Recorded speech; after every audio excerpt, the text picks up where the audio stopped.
ja se nadam da neće. Kako komentarišete saopštenje MMF-a da je Crna Gora doživjela najveći pad ekonomije u regionu i drugi po redu u Evropi? Ne možeš ti sve vjerovati što pričaju. To ne može. Sad je da ako dođe ova vlada nova, s onim divnim čovjekom, Krivokapićem, da ako nešto urade, da se sve stane na svoje mjesto i da se vrati ono što je ukradeno.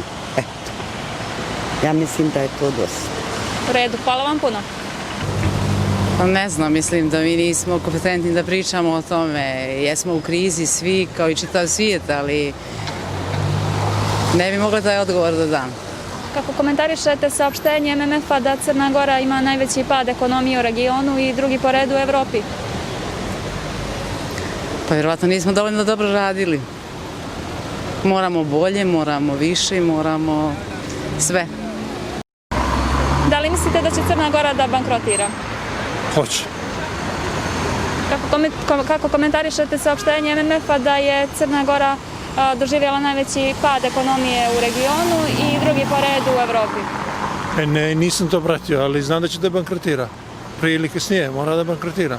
Pa će opet da se podigne na noge. Tako da bankrot nije ništa strašno, to je normalno. To se često dešava, ali ne treba od toga ništa praviti neku... Pa će da se digne iz pepela, bankrotira, nastavi ponovo. To se uvijek dešavalo, nije prvi put. Pa što se tiče Crne Gore, ona je faktički podano bankrotirala na čelu sa Demokratskom partijom socijalista. Na sreću i Demokratska partija socijalista je poražena. Crnoj Gori slijedi jedan detaljni oporavak, što sam ubijeđen da će ovi ljudi koji će sada da stupe na vlast, da će to i uraditi.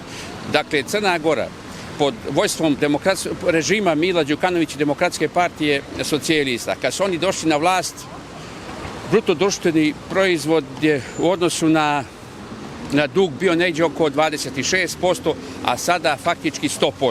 To znači poraz njihove politike.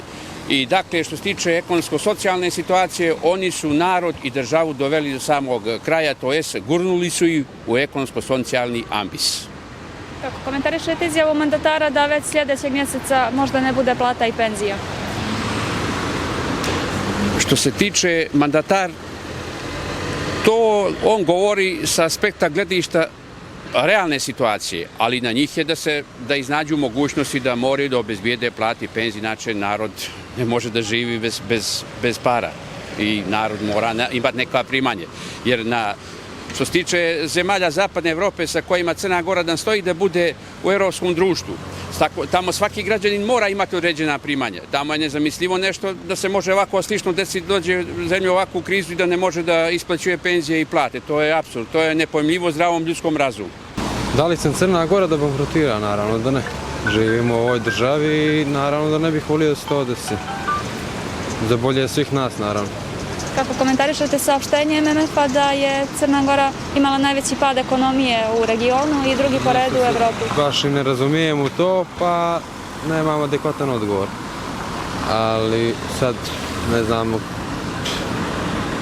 baš ne znam što bih rekao na to pitanje, jer nisam stručan, pa ne bih da daje neke odgovore banalne i neadekvatne. Hvala puno. Da bankrotira. Crna Gora nikad nije bankrotirala, niti će bankrotirati. Ona je sad finansijski oslabljena, ali to ne znači kao i sva mnoge druge zemlje svijeta, znate. Nismo mi izuzetak. Međutim, Crna Gora je vitalna, njena ekonomija i njeni resursi imaju dovoljno, samo malo više mudrosti i pažnje, organizacije bolje, sve se to može brzo popraviti.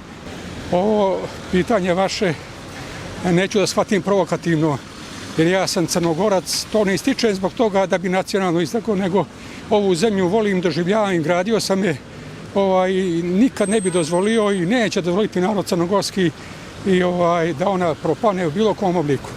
Bankrot traže i očekuju samo zlonamjernici, oni koji ne vole Crnu Goru i koji bi željeli da Crna Gora dođe na koljena. Ona to nikad nije kroz svoju istoriju bila, niće ni sada. Prema tome, takvi dušebrižnici neka slobodno ostave to za neku drugu priliku, nekom drugom neka postave pitanje i očekuje nekog drugog.